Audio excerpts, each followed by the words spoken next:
Good afternoon, everyone.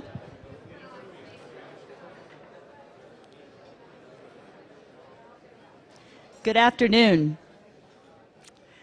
We hope you've enjoyed the nourishment that comes from sharing a healthy meal, and also the nourishment, the intellectual nourishment that comes from meeting new people who have like minds and are exploring big ideas to transform children's health.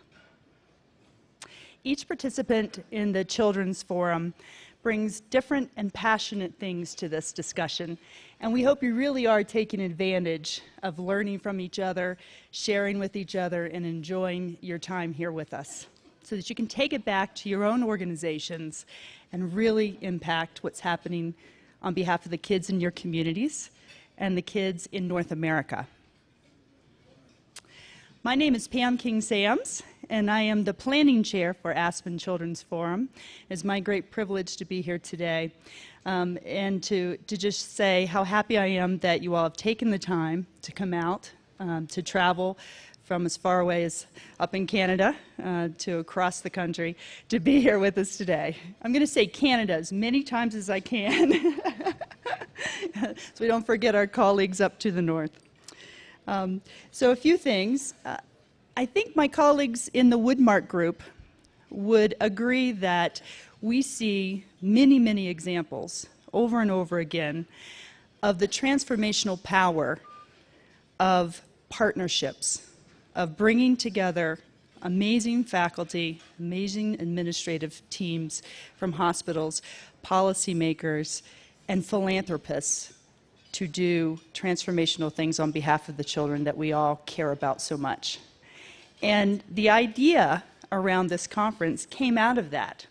What would happen if we brought all 25 of these children's hospitals together with the biggest thought leaders across North America to figure out how we could really, truly impact children's health and well-being? So today, this is the culmination of this. So thank you for sharing in that vision with us. I'd like to do a couple of thank yous and then do some introductions. First of all, I want to thank my CEO, Kurt Newman, and my board chair, Jim Lintott, for allowing me to devote all the hours that we've had to devote to this. So thank you very much for that. And to our host committee chairs, Cindy and Evan Jones. I'd be remiss if I didn't stand up here and if I tried to stand up here and take credit for what has happened here, because it's taken a village, it's taken a wonderful planning committee. And they were mentioned as the planning committee, but we didn't mention their names.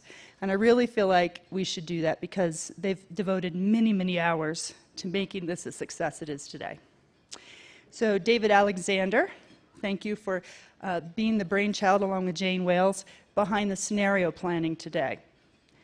Ted Gerard, from my colleague from the north, thank you for all the wonderful communications and the beautiful materials that you see around this forum. He has helped shape and message it. Stuart Sullivan, Steve Weinset, and Marian Winovich, Executive Director at the Woodmark Group. Thank you for the many hours of devotion. And to Tom Sullivan as well, who helped with the sponsorships. So to all those planning committee members, I say thank you and give you a round of applause, please.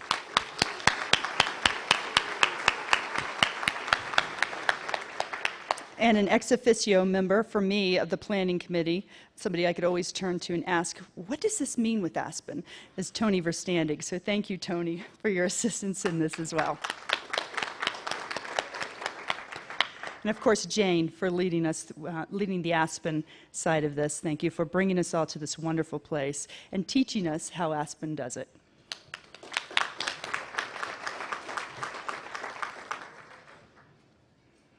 I have the pleasure of introducing Dr. Dwayne Proctor, a former member of the faculty of the University of Connecticut School of Medicine. Dwayne now directs the Childhood Obesity Program at the Robert Wood Johnson Foundation. We've heard a lot about obesity this morning already, and I think you're going to find this a fascinating conversation that he's going to help lead. The trend toward ever-growing incidences of childhood obesity is one that the foundation hopes to reverse. And Dwayne's going to spend a few minutes talking about how their foundation is trying to impact this. And then he's going to bring some fellow panelists up front to help lead a discussion around it. With him will be Stanley Zlotkin of the Hospital for Sick Children in Toronto, Shellie Pfohl of the President's Council of Fitness, Sports, and Nutrition here in the U.S., and then Mark Hacker, the Rockwell group, Imagination Playground. So I don't know if you all have noticed, but there's all these toys hanging out around, and that is from this group. And I think you'll find it fascinating how they relate play to good health and healthiness as we go forward in the future with our children. So with that, Dwayne.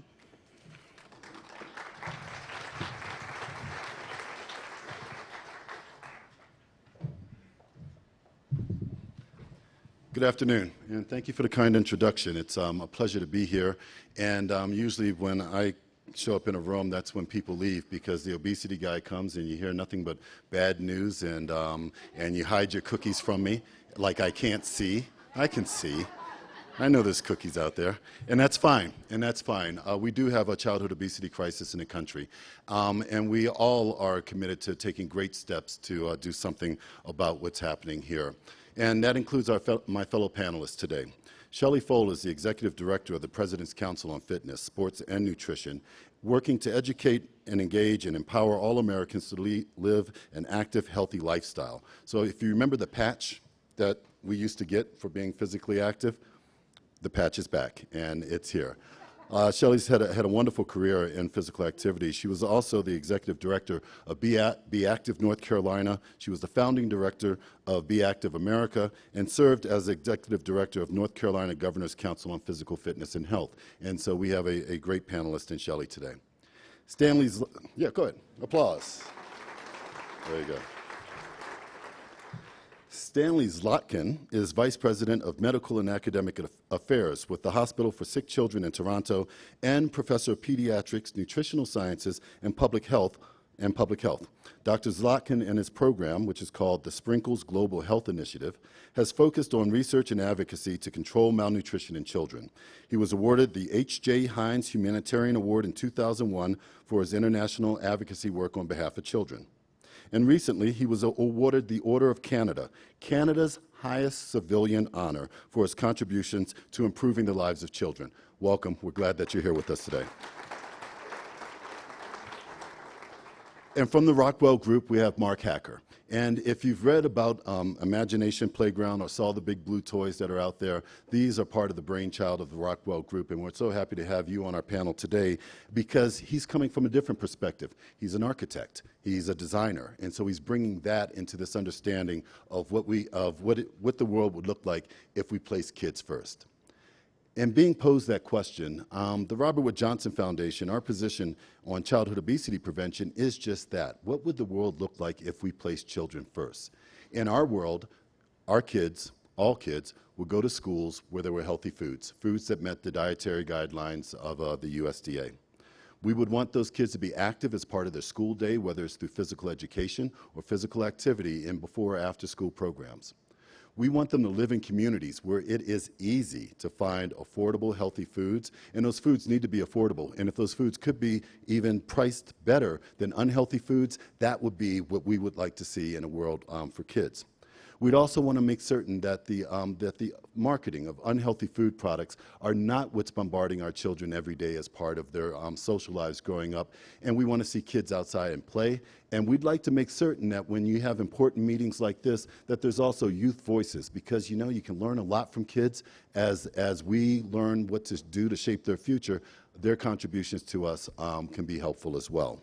So without further ado, I'd like to invite the panel to come up and join me on stage.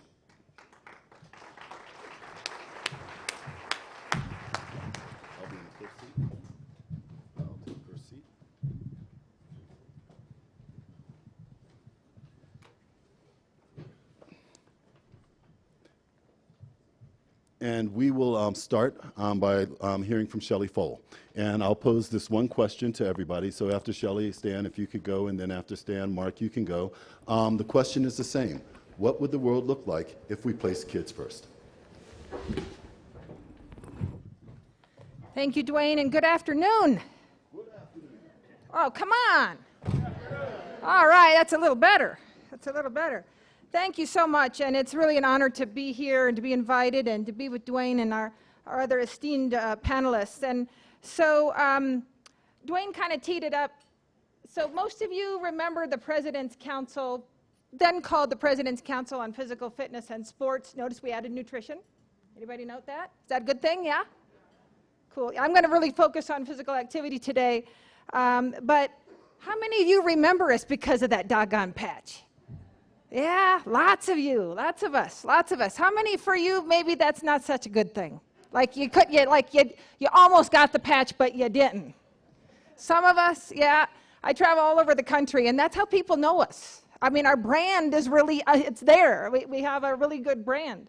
But for some folks, trying to achieve that doggone youth fitness test was not necessarily a good thing. It was very humiliating for some. And so that's a problem. That's a problem. By the way, we've considered like opening up an 800 number for those that might need some counseling around that. But actually, instead of that, we're going to revamp it. We are going to revamp it, and there'll be a big announcement come September of this year. Well, you'll hear about how we are modifying that doggone youth fitness test. And I don't know about you, but for me, it's really what happens between the assessments that's most important. It's like, are we getting kids moving? And are we doing it in a positive way, in an age-appropriate way, in a way that is fun and gets kids moving and helps them love movement? That's what I'm really concerned about. Assessment is just a way we kind of measure that. And be not afraid, we'll still have that patch. Because the kids said they still want it. They still want to strive to get that patch. But there'll be a health-related way to get that instead of a performance-based. So we'll be moving from a performance-based to a health-related assessment, and that should be good news for all of us. Equally important is how that test is conducted, so we'll be making sure that we have professional development. So all that to paint the stage and to answer the question that has been posed. What would a world in which we put kids first look like as it relates to physical activity? Here are just a few that I jotted down, and honestly I ran out of paper, but here's a few. We'd have safe playgrounds in safe communities. We'd have parents leading by example and being active with their kids. We've had child care centers making sure our kids were getting enough physical activity every day and that was age appropriate. We'd have youth sport and community programs teaching skills, but most importantly, love of movement.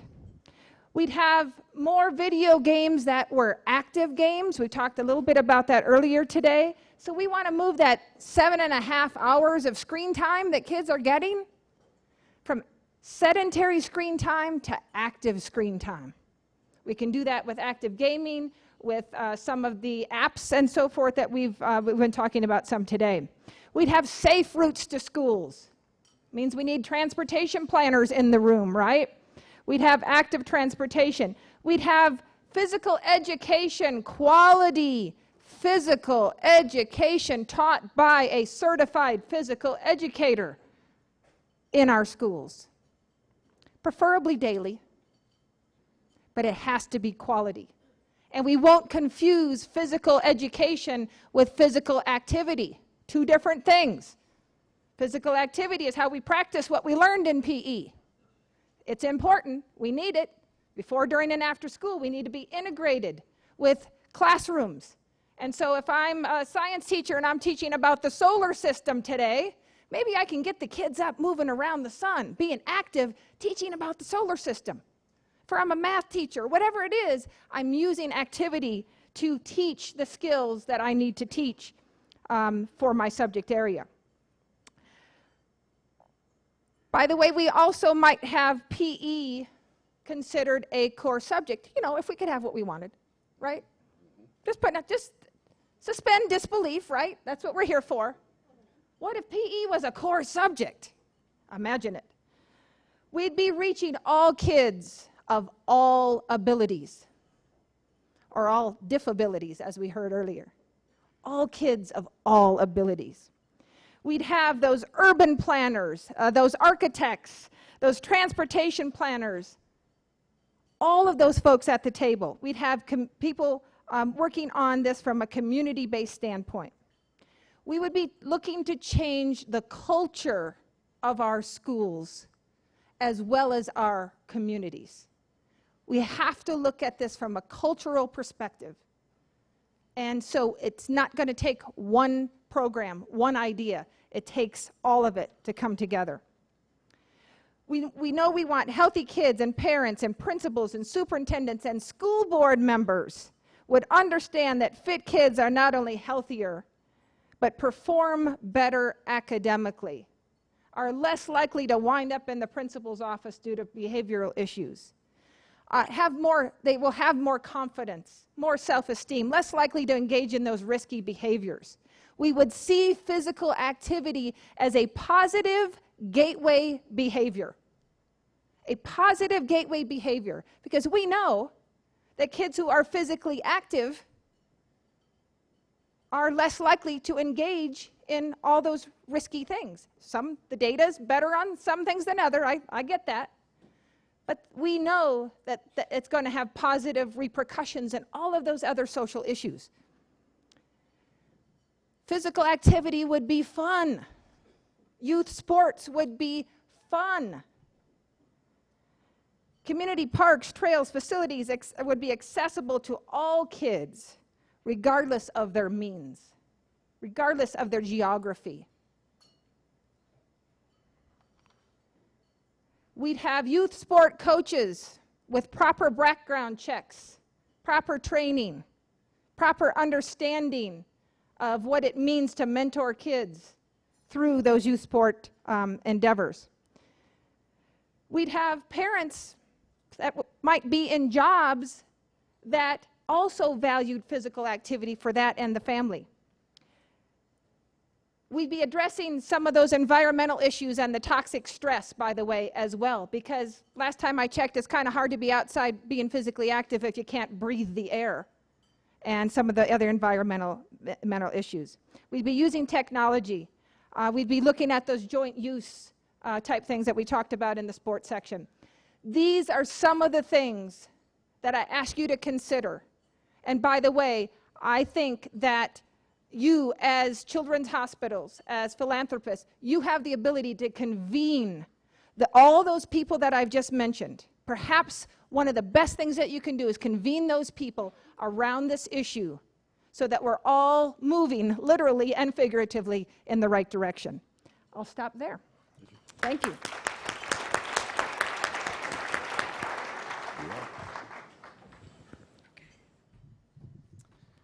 So I have to begin by saying that I have no conflict of interest, but I am slightly an imposter because although I am a pediatric nutritionist, my research is on malnutrition, but more mineral and vitamin malnutrition and less obesity. Although I think that obesity is indeed the most important public health problem that we in Canada and the United States face today, and in the future, and very soon, it will be the most important public health problem for children around the world. Thus, it is really an important problem. What I learned this morning were a number of things from the fabulous speakers. Dr. Guttmacher talked about the roots of adult diseases starting in childhood. Every speaker talked about the importance of research. Dr. House talked about fortification with folic acid in prevention. And in fact, many of the speakers talked about the importance of prevention. Many talked about the social determinants of health. What the speakers didn't say specifically, but I think a lot of them talked or thought about, was the importance of a champion in leading our battle to both prevent and treat obesity. And I think the concept of champion is very important. So what I'm going to do in the next 5 minutes is do really only two things. One is I'm going to present to you a value proposition. And then I'm going to tell you a story that takes into consideration this value proposition, because the instructions I got were we were supposed to include stories in our presentation. So here's the value proposition. So I think that the problem and the solution to obesity is not going to be easy. We said the same thing about malnutrition in Africa and Asia a few years ago, but for malnutrition, we indeed are making progress. It may be a bit bizarre to be talking about malnutrition and obesity in the same breath, but I think actually one can learn a lot from the approaches that were taken. Both are and were very difficult issues to solve. We've started to solve the problem of malnutrition, and I think we can learn lessons from that.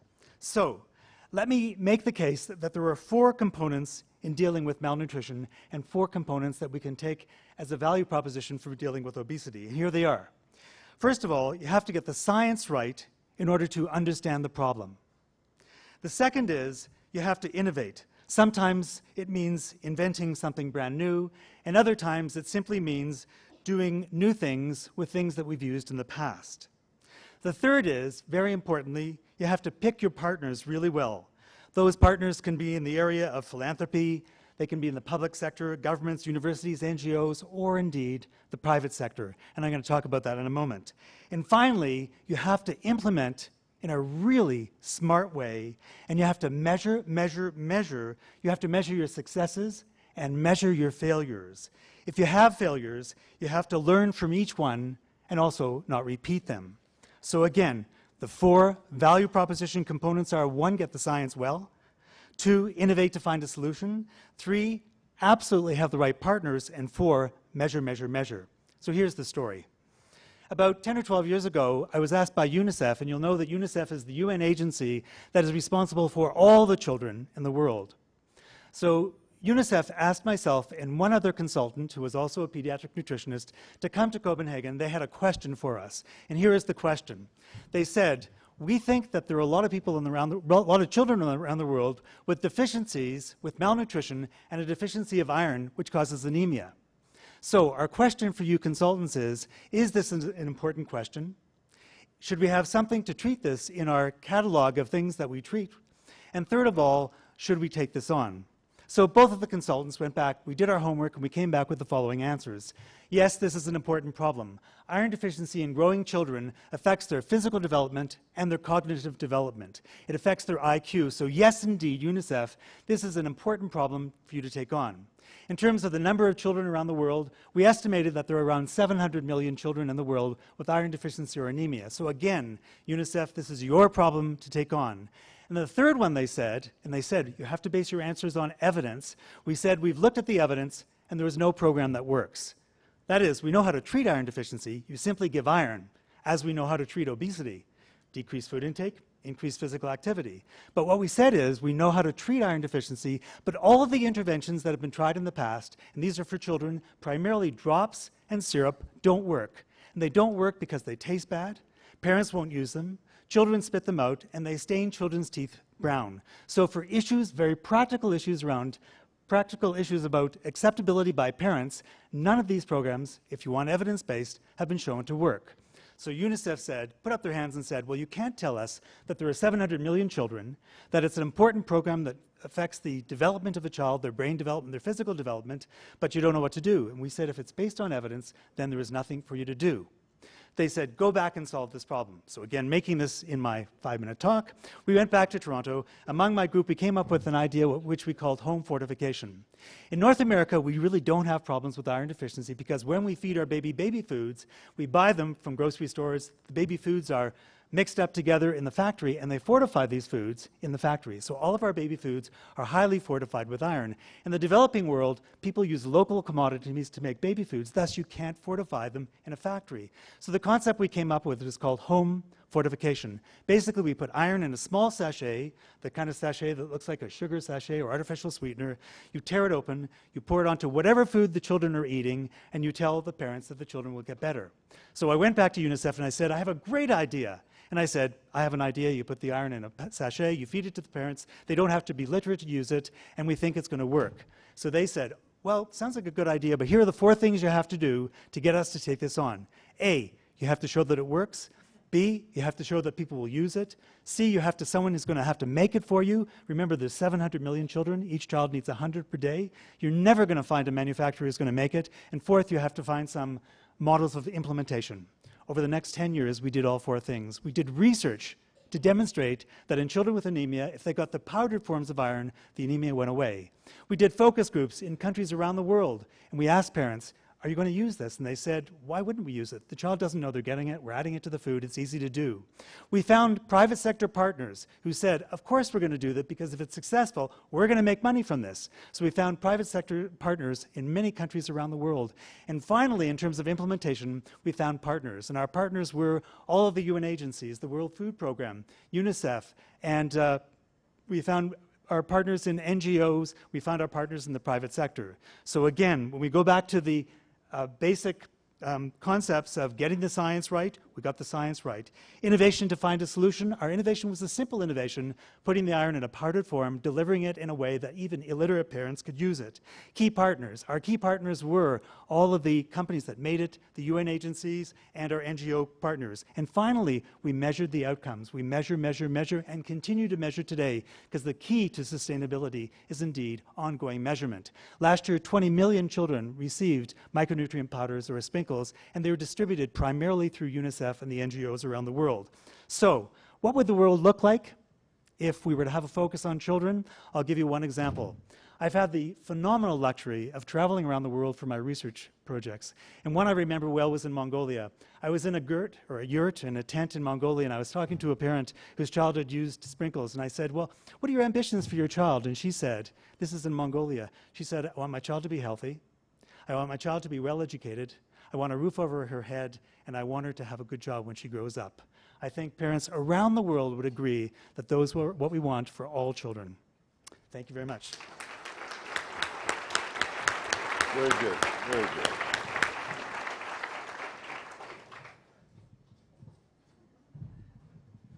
good. Good afternoon. We have an architecture practice in New York of about 200 designers, and we design fancy restaurants and hotels. But there's an aspect of our practice where we call it our pro bono work, where we feel that by virtue of being successful, we need to give back, and we specifically give back to the community we are in, which is New York City. About 5 years ago, I was sitting with my boss, David Rockwell, and we had come off a project that was not so successful. And I'll just back up a little bit. After 9/11, as many as you will remember, the city was trying to find a way to pay their respects to the site. And so we conceived of a viewing platform whereby New Yorkers could go down and pay their respects. And we raised $500,000, and in 100 days, we built this viewing platform. We felt very empowered. It was amazing that you could actually make a difference. So we went on to do another project downtown, which was to design a cultural center, in the belief that cultural centers attract artists attract people. Getting people downtown Manhattan post 9/11 was important. Spent 2 years doing the project, total disaster. We hit a brick wall.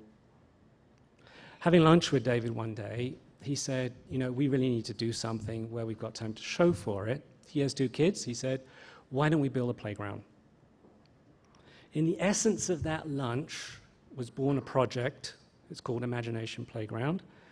We went off, as arrogant architects tend to do, when we got into a relationship with New York City, public-private relationship. And New York City gave us a site for a playground downtown Manhattan at Burling Slip. And we designed a fanciful playground. It was just a slick, more cool version of what you see mostly today, playgrounds bought out of catalogs, post and platform, slides, basically interesting for challenging gross motor skills, but children get bored. They go back, they spend a few minutes, they wander off.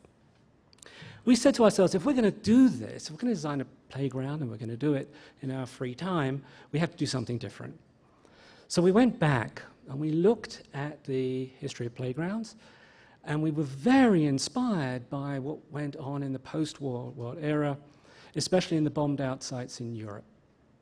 In the Blitz, you know, vast areas of London were bombed out.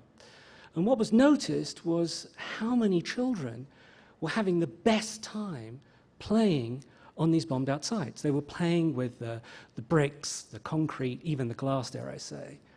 They were playing with loose parts. Basically, they were tools that empowered kids to make up their own play. We thought that was an interesting idea. We went back to look at the history of toys, and one of the most empowering toys is blocks, block play. So we combined the two of them. We thought, why don't we create a play system whereby we empower the kids basically to build their own playgrounds. And here it is. It's the dumbest, most simple thing you could possibly imagine. It's a foam block. And we put 90 of them in a box or a cart. And we plug them into schools, into daycare centers, into hospitals, anywhere kids play. And we know it works for the simple reason that when you look at the face of the kids playing with these blocks, hour after hour after hour, they are building their own worlds. They are creating their own fantasies. They are creating the spaces that they want to be in. And thinking about this, what might the world be? The world might be blue. When UNICEF came to us and they said, we'd like to try Imagination Playground in some post-disaster situations, we were thrilled. We sent the boxes out to Haiti, we sent them out to Bangladesh. We had the very intense protocol systems that UNICEF employs to assess a new deployment. All you had to do was look at the faces of the kids when you gave them the blocks to build their new world. That's really exciting. And our simple ambition is to get these blocks to every kid around the world. Thank you. Very good. All right, let's have a round of applause for all of our panelists.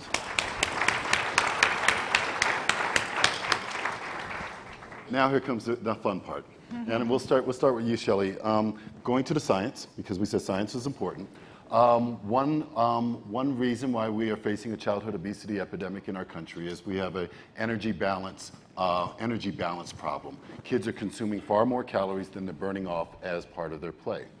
And a recent line of criticism, we can say, or commentary, has been that our movement in childhood obesity prevention has focused on the energy inside more than the energy outside, the food consumption side more than the physical activity side. Do you find that to be true? And if so, how should we address it? If not, your opinion. Great. Thanks, Dwayne. And I think, it was brought up this morning as well. I think that as I travel around, people are asking me, well, why is there so much focus on nutrition? We're not hearing as much on physical activity. There's not as much emphasis. And so by that research, me running around the country, I would say that it's probably true. And so that is of concern. We have got to pay equal attention to both sides of the equation, the energy in and energy out. The other thing that I would ask you to consider is we've got a lot of focus on obesity right now, especially childhood obesity. And I would ask you to consider that not only, well, first of all, I'd ask you to consider that obesity is the symptom. You understand that obesity is the symptom. Type 2 diabetes is the symptom. Heart disease and those early risk factors that we're seeing in second graders are the symptom. If we truly want to get to the root cause, we've got to get upstream and look at physical activity and nutrition, period. So I would encourage you to think about that, and I would also say to you that there are a lot of kids at a healthy weight that aren't healthy. So if we focus so much on obesity, I think we're going to lose my nephews who are perfectly healthy weight, but they're not healthy. They spend all that time in front of the TV and so forth.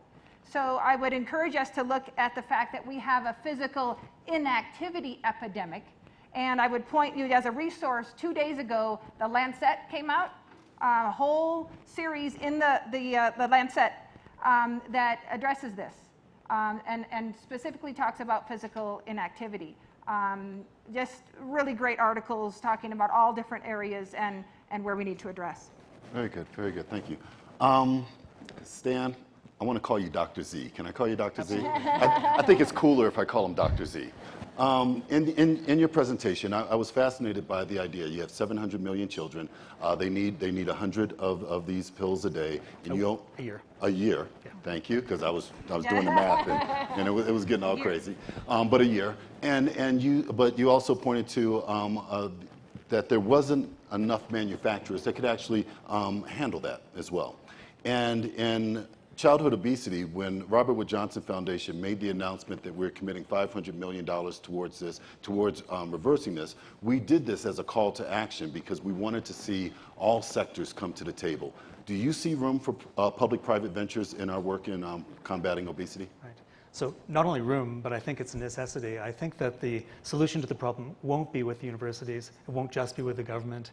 It won't be with the NGO sector. It has to be a combined approach between, has to be an innovative combined approach between the private sector and any of those other sectors. The private sector can be phenomenally innovative when it wants to be. Think of the marketing that they do for whatever, cars, beer. They can be as innovative as anyone can possibly imagine. I think we have to be, we have to create a value proposition that it makes it worthwhile for them to do so. And then they have to put their energies behind making appropriate weights and prevention of obesity a key platform for their marketing and advertising. Not only for those who have products in the grocery stores, but I also think for the fast food outlets. For all of the fast food outlets, there has to be a way that we can find a shared value proposition that allows them to continue to satisfy the needs of their shareholders, but also satisfies the needs of public health and the health of individuals in children in Canada and the United States. I don't actually know what that is, but I think that we cannot ignore this most important sector of the solution. Wonderful. And then Mark, you represent the Rockwell Group, and this was an organization, a corporation that said that we're going to do something pro-social. We're going to put our imagination to work, and we're going to just do something. We're not going to wait for somebody to tell us what to do. There's not going to be regulations. Do you see, could you give advice on those of us who'd be interested in inspiring other organizations, other corporations, to take that path just like you all took? Oh, good Lord. You know, the impetus to give back, I think, is very base and very human. It's often organizations that get in the way of that. In our particular case, I mean, architecture practice is a really hard practice because you're waiting for somebody to knock on the door and give you a project. And you have so many ideas, you're so pregnant with ideas that you want to explore, that basically the only way is you have to go out and do it. So there's sort of an imperative. Because in order to survive, you have to be, you know, working. For us, we're a little bit of a deer in headlights because when we came up with this project and found ourselves on the front cover of the New York Times in the epicenter of this whole discussion about what is a good experience of childhood and how do we want our future citizens to confront problems of the world, I mean, it really empowered us to want to go out and do even more. We've invited other architecture practices to come up with their ideas, some of it in the realm of play, and especially as we move into designing schools and designing hospitals, where we're trying to break down the horror of those beastly environments that are insipid and uninspiring, to actually make them places that people sort of want to be against their will in many cases. These are really juicy architectural problems that can change the experience of childhood. Very good. Now, this is a very brief panel, okay? And I want to pose one big question, the same question to the three of you, and to give an opportunity of if you had the opportunity to sit down with the secretaries of health or the ministers of health and otherwise and would say, what's one thing that you think would be important to reversing this trend of childhood obesity, what would that advice be? Well, Mark knows, you go first. I know, right. Yeah. Well, you know, I'll try to be brief. What was amazing about this damn thing was we thought that it would actually sort of encourage a sort of sedentary play, which was kids building blocks. It was that, but the kids running around, collecting things, building things, taking them apart, destroying them or whatever.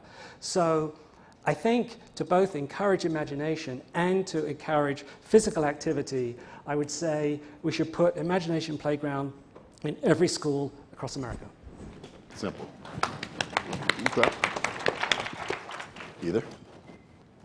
I think I would ask, if there's one thing, I would say that you have to promise that you're willing to work with other ministries or other of the secretaries in education, finance, other aspects of the private sector to work together to solve the problem. It cannot be done simply. It's not simply a health problem. It's an integrated problem, and it has to be smart integration. So you have to promise to work with your colleagues across the board. Wonderful. Thank you. Shellie? And I actually work for the Secretary of Health. So I've had this conversation. But in that conversation, and I'm not trying to take the easy way out here, I truly believe that it's not one. I think that getting Imagination Playground in every school in America won't work if we don't change the culture of those schools and of our communities.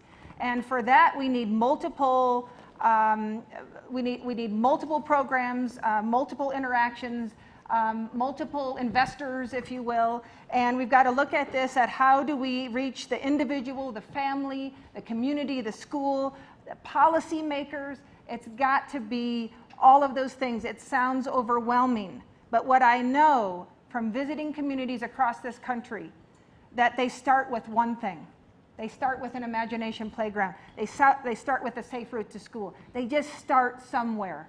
As one of them said in Lawton, Oklahoma, we do the doables. So we figured out what's one thing we could do, and that led to the next thing and the next thing and the next thing. And I've been amazed at what people have done with very little resources, but coming together with their creative genius for the betterment of the community. So thank you all for what you do in that capacity as well. Let's have a big round of applause for our panelists. Absolutely. Let's also have a big round of applause for the Aspen Institute for hosting this. This is absolutely the most important discussion I've been a part of. We're going to take a 15-minute break, and then we move on to the breakout sessions. And so let's break and let's break out. Thank you very much.